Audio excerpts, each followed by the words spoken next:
All right. Hey, Kai, welcome. Hey man. Hey, thank you so much for joining us. So, just a quick intro about who Kai is. So, Kai is the founder of the Lifestyle Design Convention in Zurich, which is an event that I also been part of this year. I was a participant, and it was absolutely mind blowing. Going to talk a little bit more about my experience in a couple of minutes. But first, tell us a little bit about yourself, Kai, and also about the Lifestyle Design Convention. Like, what is it, and why did you start this whole thing? Very good question.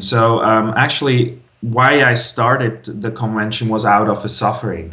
It's and out of a quite an egoistical suffering as well. So, what I felt was that I started my self development journey when I was 16, and I found out that you can actually work on yourself to become like a better human being. I was like, wow, that's awesome.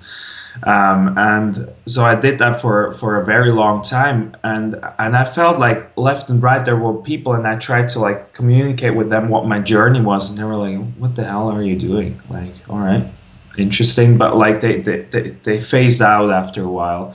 So I always thought like you have to go on this journey on your own. So you have to improve yourself on your own. And then that was just not enough for me anymore when I went to a convention in London and I saw that I'm not alone.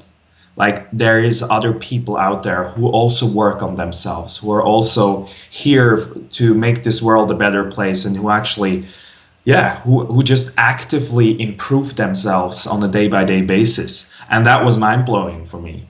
I was like, hey, that's not happening in Switzerland, not at all. Like I've seen a few little groups, but they were often not very organized. And I wanted to create something where I actually find the amazing friends I always wanted.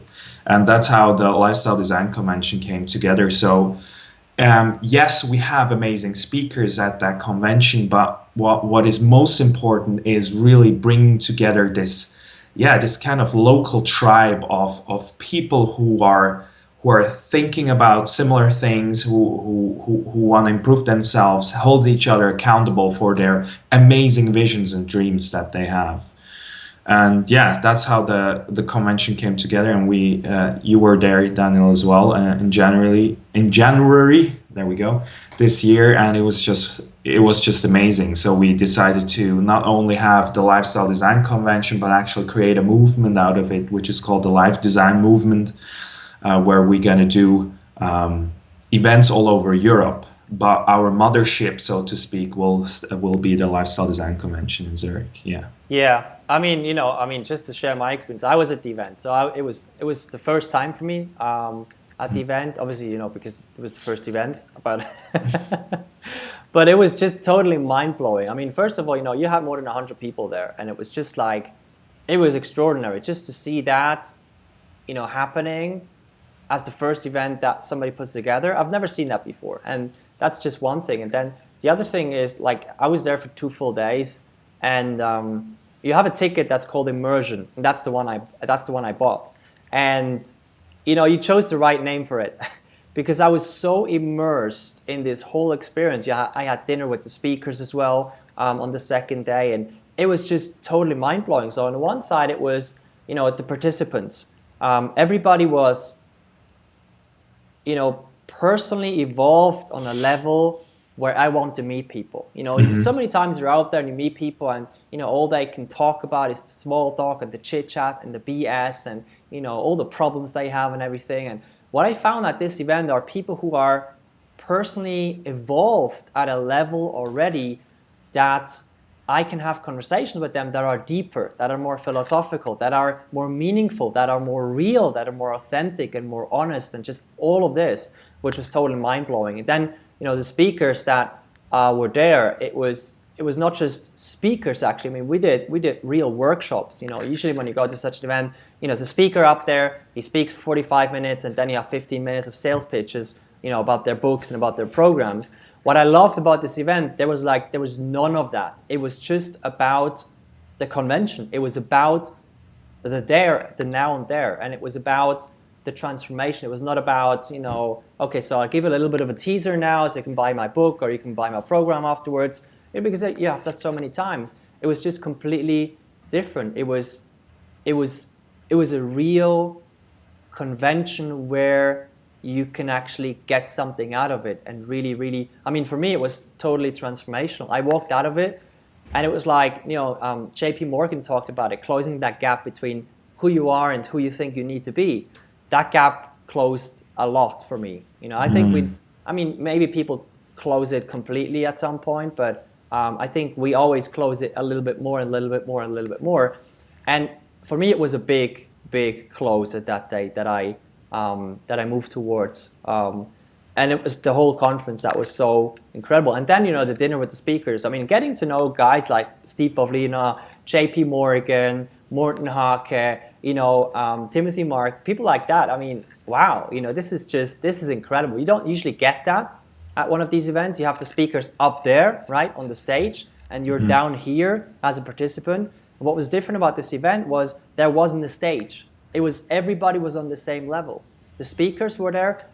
Sometimes you go to these events and people have, speakers have bodyguards, and they escort them backstage. With this event, what happened was after the speakers had the keynote, they came off stage and everybody, was surrounding them. Everybody was chatting, and also they weren't surrounded by 10,000 people. They were surrounded by a couple of people, so you could actually talk to the speakers and talk to everybody who's chatting there. So I stopped rambling now, but it was just totally off the charts for me. So let's talk about honesty. The topic today is the 7 habits of radically honest people. So why is honesty so important? Why is it important in business, in relationships, and in confidence, and in every other field? I mean, one of the main reasons I feel why we did this convention as well is because authenticity is something that is coming more and more to the forefront. We need to be authentic in order that this planet doesn't go to shit, I believe. Like, we really have to change our way of thinking. And again, like, the suffering I felt back then was me not being myself completely. I always tried to make a good impression. So instead of really living from the inside out, really sharing what's happening with me in the moment and really creating from that space, I was always trying to manage expectations. So I tried to manage the expectations of my boss. I tried to manage the expectations of my parents sometimes, my school teachers, whatever. And I was very good at it, actually. Like, I was successful. I was a very successful part of this society, but it felt terrible. And also, when I got my first job, I was successful at that, but it felt wrong. Something felt wrong because everybody was thinking of things of me. The only person that wasn't was myself. It felt like there was always this friction between inside and outside, kind of. And what happens when you're coming from an authentic place, you can also call it coming from an honest place, is that friction is not there anymore, or at least not that much when you are on this journey. And it just it releases so much more energy for you to be creative, for you to be happy, whatever you want to call it, and or for you to be in flow. And that's why I believe authenticity, or being honest in your life, is so damn important. It's because it's just so much more relaxing and so much more a creative space to be in. Yeah, and that was, wow, yeah, absolutely. I mean, that's something I noticed as well. I think at the end of the day, it's really when I'm honest with myself. Yeah. Then things start to flow. It's so often that we're not honest with ourselves. We look out and say, okay, what do other people say if I do this and all of that, and what should I be doing instead of what do I really want to be doing, which is being honest with yourself versus sort of like trying to manage those expectations from everybody else. So let's talk about the 7 habits. Like, what are the 7 habits of radically honest people? Yeah, we like that webinar title. I know, I love it. Before I go there is one other advantage of being really honest and authentic that I want to address that just came to my mind when we were talking. I mean, we both, an immense aspect of our businesses is based on relationships, yeah. Right? And I think when people can feel that you're honest and authentic, like how you just become magnetic to people, or like you can just relate to them much faster, because if you show yourself, it's so much easier to then connect with people, because they're like, oh, that's a human being too, it's not a perfect machine. Wow, that's awesome, let me connect with that person. So that's definitely, apart from your own suffering that gets relieved, it's also like you create much deeper and much more meaningful connections, so you don't have that bullshit small talk anymore that you have so many times at those kind of networking events and stuff. I totally agree with you. Just a quick story that just came to mind. Like, I always have these moments when, I try to, go into the marketing language and everything. And, I try to talk like other people talk because that's the way they became successful. And all of this BS, even though I, deep down I know the more authentic I am, the better things work. But like a couple of weeks ago, a potential client sent me an email and I asked him a question like, I asked him the question, why do you think I'm the right person to talk to? And then he told me that like the things that he's seen from me, the things that the videos and the articles and everything, he said that what he, in his words, he said, you're not one of these guys who needs to show off and just show off with the hot girl next to the Ferrari, or doing the video on the yacht and things like that. You're just you're a normal human being, and you communicate in a way that really resonated with me, in a way that really connected with me, and I think that's what makes you different, and that's why I want to talk to you. So that was just another example that it works in marketing really well, and this is my topic, it's relationship marketing, but in every other aspect as well. So I just wanted to share that story before we go into the habits. Yeah, absolutely. And I think you already, like, when I talk about the first habit, it's like it's really something that connects with what you just said. It's like, or what we also discussed before, it's showing vulnerability. So it's really not trying to be perfect, as you said, not having the Ferrari next and like just like look how great I am, but actually also showing your human sides, saying to your employees, actually right now I don't know, can you help me? It's like these kind of moments that actually create connection. So for me, like one of the most important habits of honest, really radically honest people is like they show vulnerability. They say the truth in moments when they actually would prefer to just hide it because they want to make a good impression on people, right? And that also me, I mean, I'm leading a team of 4 people. I'm doing communication workshops every day. Is what sets me aside from a lot of other leaders and trainers, is actually just addressing when something doesn't go according to plan. That doesn't mean that I fall out of balance and start crying, but it's just like, well, that just happened, and we laugh about it and we just continue. Think about every presentation that you saw and you thought, wow, that was an amazing presentation. It's oftentimes when something doesn't go according to plan and people just like they address it, and they don't try to hide it and push it behind the curtain. So for me, that's the one of the most important traits. Yeah. This is so great. It always reminds me of vulnerability. It always reminds me of Superman. We often try to be Superman. We try to be bulletproof. We try to, just be the hero for everyone and never show any kind of weaknesses. But what makes Superman is the kryptonite. Without kryptonite, Superman is boring, because if he's not vulnerable, it's boring. It's just, he's perfect, and perfect is boring. You want to see people's vulnerability. That's just, it always reminds me of Superman. We always try to be that superhero and things like that, but very often what really connects with people is not the showing that we're bulletproof, but the showing that we also have a side that is vulnerable, because everybody knows they have a side that's vulnerable, and that's what connects people. Yeah, absolutely agree.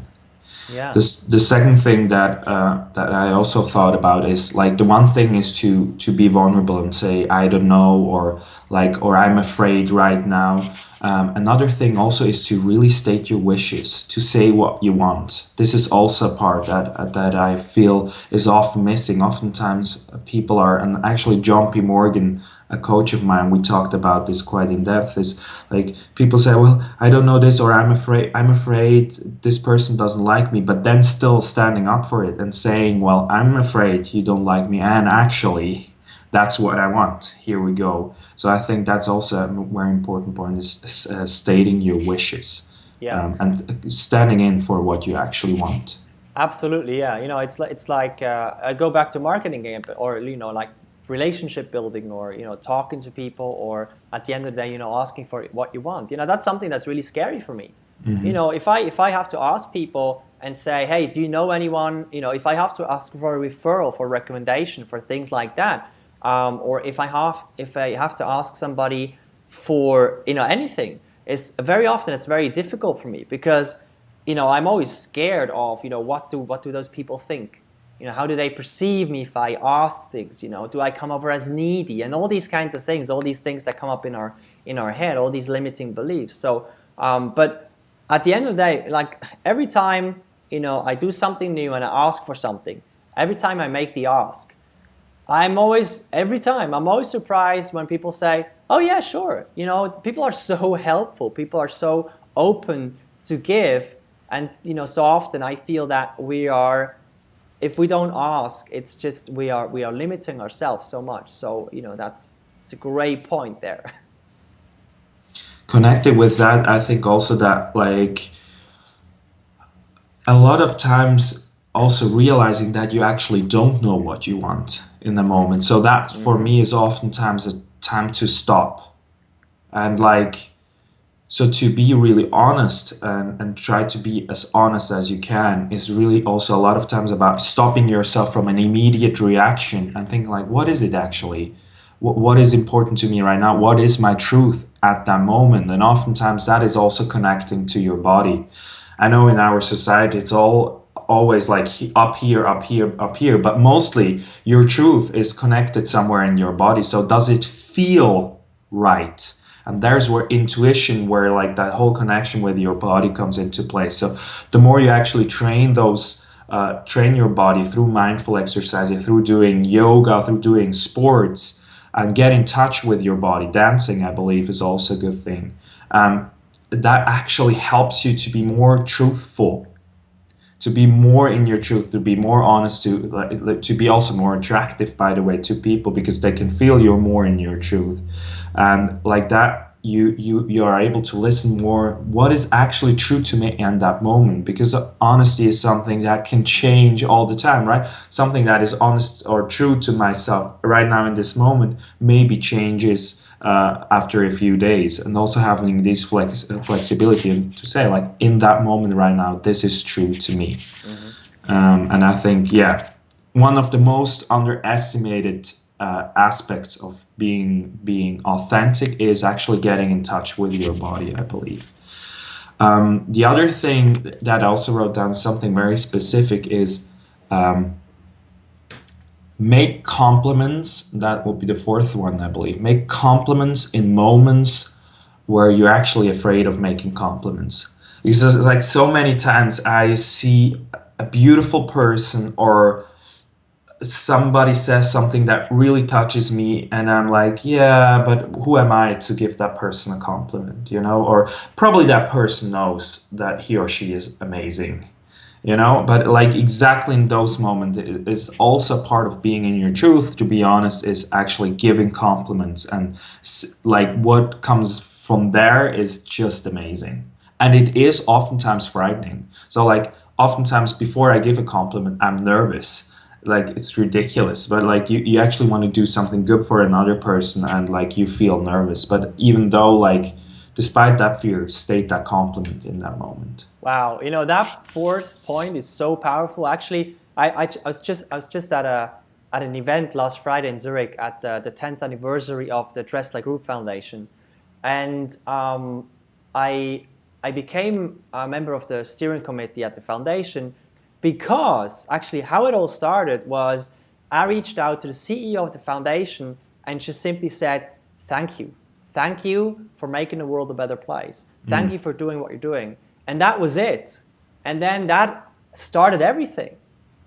And, you know, that was, and in so many things, pretty much all of the most important relationships that I've built for partnerships or anything like that, they all started that way. I believe I even reached out to you before the conference and I said, you know, thank you for putting something awesome like that together. You know, I reached out to Robin Rice that way and said, you know, thank you for, you know, being bold and standing up and, you know, saying what you're saying. It's, wow, this is so powerful. Yeah, absolutely.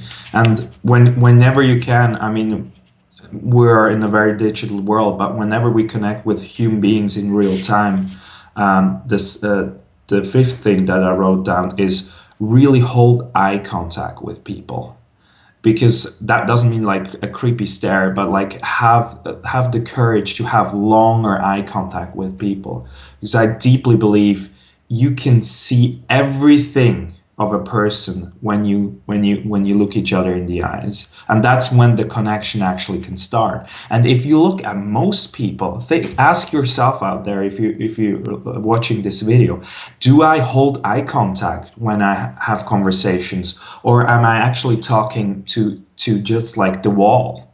Because like this is for me such a strong indicator if somebody's imbalanced, somebody's grounded, if they can hold eye contact and their eyes are open. It's like you can literally see them, and you can, most people can feel it, right? Like when somebody has a good eye contact and it's not like staring or something, but it's just a nice warm eye contact, you can feel everything, right? So I believe that if you want to stay with somebody, if you want to be with somebody present, if you want to make great connections, deep connections with people, eye contact is such an important thing. And it can be practiced, like just hold it a little bit longer than is comfortable for you at the beginning maybe, and just increase that time. And especially as a man out there, us guys, we're not good at holding eye contact, so that's certainly something that is important too. And the next thing that I just felt this morning, I had an email conversation with somebody, and I could, just through the letters, I imagined to feel how this person got very angry because I canceled on them at a meeting or something. And I was like, I just imagine how that person must feel angry and think that this anger comes from me because I canceled, right? But just being aware that you're not honest to, like, at the end of the day, you're, how should I put this?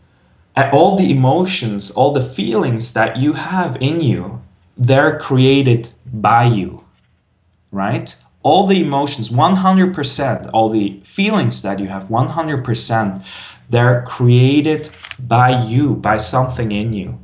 And we forget that. I mean, just think of a little child that is crying and that is like, doesn't want to go to sleep, and then you give it the teddy bear and it feels calm and warm and like relaxes, and it innocently believes, and that's such a beautiful story of Jamie Smart, by the way, who I'm quoting here, is like, if that kid innocently believes that those feelings, they come from that teddy bear, those calm, warm feelings, they come from that teddy bear. But if you cut the teddy bear open, there is nothing but stuffing. There's no warm feelings inside, right? We know that. But the child believes that innocently. So, but the child created those feelings. Everything, the whole experience that child had was created by the child itself. Yeah. And the older we get, the more our relationships become teddy bears. Our connections with new people become teddy bears. Our jobs become teddy bears. Everything becomes a teddy bear, and we still innocently believe that this person made me angry. No, you made yourself angry, actually. Yeah. And just, that doesn't mean that you have to do anything. That's just pretty awesome to know. Like, it's at the beginning, it makes you piss, kind of like, no, but the more you actually relax in that understanding that, yeah, everything is created by me. Absolutely. You know, wow, that's a good one with the teddy bear, by the way. You know, and also, you know, the kid could either see the teddy bear as that cuddly thing and hold it, Or the kid could see the teddy bear as this scary thing and just want to run away from the teddy bear. But the teddy bear could be the exact same thing. So, that's another point that, we create, these feelings by ourselves because we put meaning to certain things. You and I could look at the exact same object and I could be angry at it and you could be grateful for it. Yeah. Right? It's the exact same object. The object it's no different. It's just our perception. It's our meaning that we put to the object, to the experience, to whatever.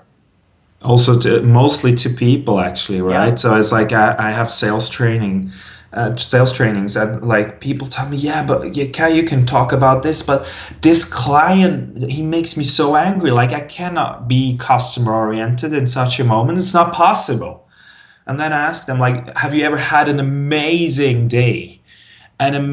Just an absolutely amazing day. You just had the most beautiful weekend. It's Monday, and you just feel motivated. You have an amazing day, and then a customer calls you and is really pissed at you, and you smile, and you don't really care about it. You hang up the phone. You're still positive, and then people say mostly, yeah, I do. Sometimes Monday, yeah, but sometimes, yeah. And then I ask them, yeah, well, have you ever had a really shitty, terrible day? And maybe you went out the whole weekend or something, and it's Monday and you feel shit. And then a customer calls you and he's very angry, and you feel even angrier and shittier at the end of this conversation. And everybody says yes. So can we agree on the fact that it has nothing to do with the customer?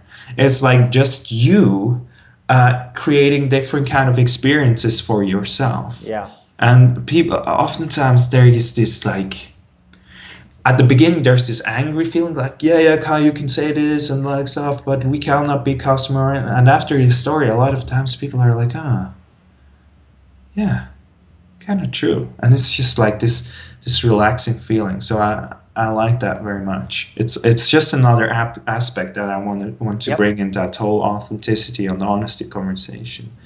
And the last point that I want to add is, and that will be the seventh to conclude it, is don't beat yourself up when you're not honest. It's like, I see a lot of people, okay, so I need to be now radically honest. By the way, radical doesn't mean to be like, but it means much more to be from your roots, to be really realizing what's happening on your roots and really communicate that outside. And sometimes you lie. We all do. And the worst thing that you can do then is like to beat yourself up for lying is relax. Try to do a really shitty job at this. That's what Brad Blanton, the founder of this radical honesty movement, said. It's a really good book, by the way, Radical Honesty by Brad Blanton. It's a great thing to look up. And he says, like, yeah, be honest, and at the same time try to do a really shitty job at it, because it relaxes you. It puts you more into that playful mindset where you try to be more honest in conversations, where you try to lean into your edge sometimes and see, like, okay, what happens when I'm actually more honest with my spouse here, when I give him maybe a compliment when I just think, I take it for granted, or when I actually tell him I'm angry at him for this and this, right? So just to try playfully lean into that edge, and sometimes you will not do it, and that's completely fine too. Yeah, that's a great point, because sometimes I discover a new thing and then I want to try it, but most of the time I don't just want to try it. For example, like being radically honest or being more honest is not. I most of the time don't get like, okay, let me just be 2% more honest. Most of the time I'll go like, okay, so let me have every conversation that I ever have in the future be totally honest. Mm-hmm. And then 2 hours later I come up with an excuse because I say, I don't have time that day, so I can't really meet you. And they go like, oh my God, I just lied, and then I feel horrible. Mm. But at the end of the day, it's not about being that extreme. It's about baby steps. And it's the same thing with contacting people. Let me just reach out to the 10 most influential people in my market. Well, maybe not. Maybe let's just start baby steps, because if you start with baby steps, like with being more honest or anything, you get more confident and a little bit more confident and a little bit more confident. And because if you want to go to the extreme and your confidence is still here, well, it's not going to work. Your confidence always has to be growing with whatever you want to accomplish or whatever you want to achieve. Because if it doesn't, then you're not going to believe it's going to work. You're not going to believe and have faith it's going to work. And if it doesn't work, you're going to beat yourself up, which is, what you just said. And I'm great at beating myself up. Like, I think we all are. These rules are like just all rules to myself as well. So don't think like, oh yes, this guy's doing that all the time. No, not at all. But it's something that I just like. It's a collection of stuff that really helps me to connect deeper on the deeper level with people, and to create the connections I want, and also to create. Manifest the stuff in my life that I want, just through asking for what I want, just to be more open, more honest, more vulnerable. It's just amazing tool that I want to bring to the world. And that's why we created this convention in the end. And that's what I believe makes it magical for a lot of people. Is like, you get into this room and you're like, not a business convention here, eh? It's different. It's not about networking. It's actually about connecting with people. Strange. Let me see. And like after a while, like people start to hug around you, and they're like, "Yeah, actually, I want to do this too," And it gets much more into a relaxed state, and you're actually okay. I can listen to this speaker, or I can talk to this person without worrying what the other people think, because they feel like part of my family, kind of, right? And I think that's what makes any event beautiful, or any gathering of humans beautiful, is when you stop like care, because you just feel deeply connected to people. You stop caring and you just take the value for you give, and it's just much more like, it's more relaxing, it's more fun. Should I get a coffee in the back, but like, what will the other people think if I stand up and like squeeze through them?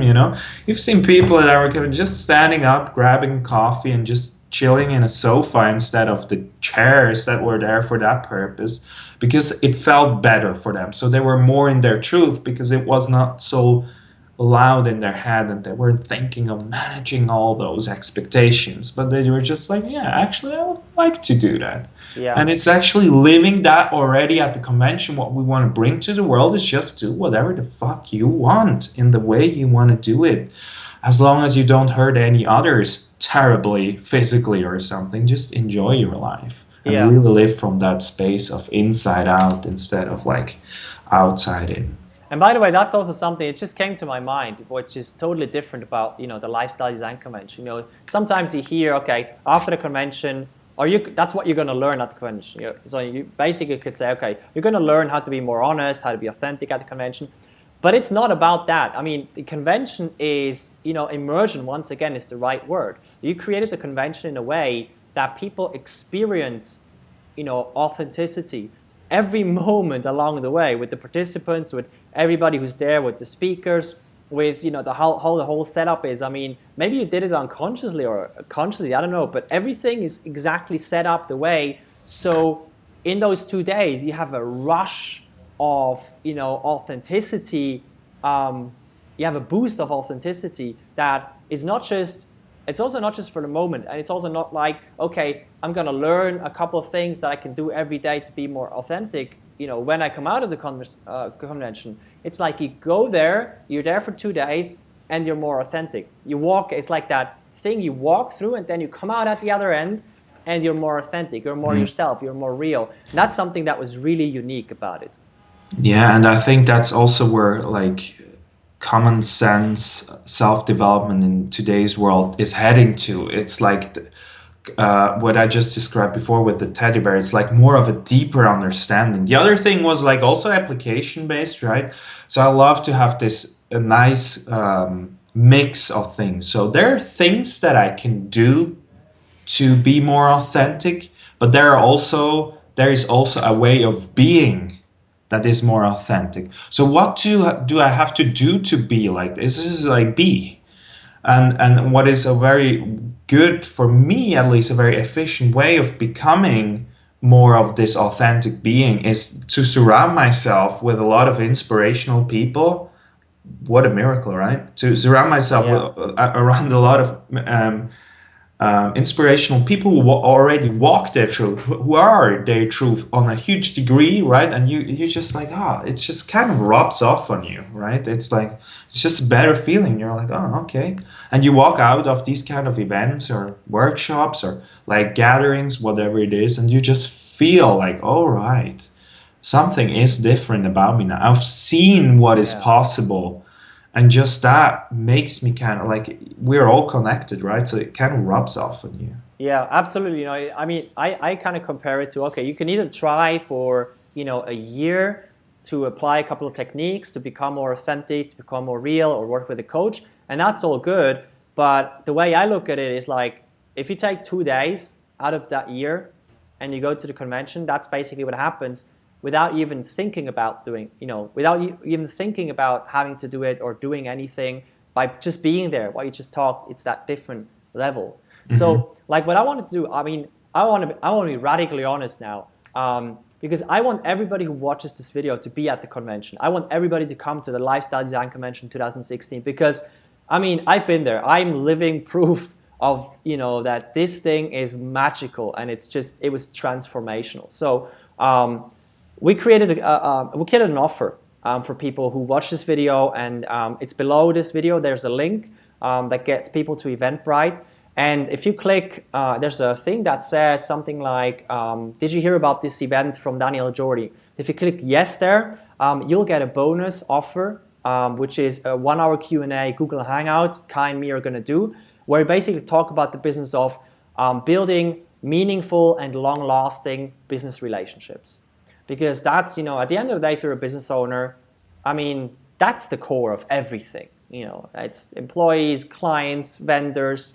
I mean, everything is relationships. Without relationships, there is no business that even exists. So we're going to talk about this topic in the Q&A. So, you know, you can bring your questions there. We're going to have something prepared for you to walk you through, but it's going to be very interactive. So this is an exclusive Q&A for the people who sign up through that offer, who click yes on the event page there. It's only going to be for them, so it's going to be very exclusive. And the last thing I want to say, like, I think the prices go up on the 30th of November for the convention. Yeah, the ticket prices go up at the end of this month. And what I wanted to add with this thing that we're offering, like 1-hour Q&A, is what I'm excited about. We just decided before, it's going to be a Google Hangout. So we really will have a conversation together. If you're a little bit shy, you can turn your camera off. That's fine too.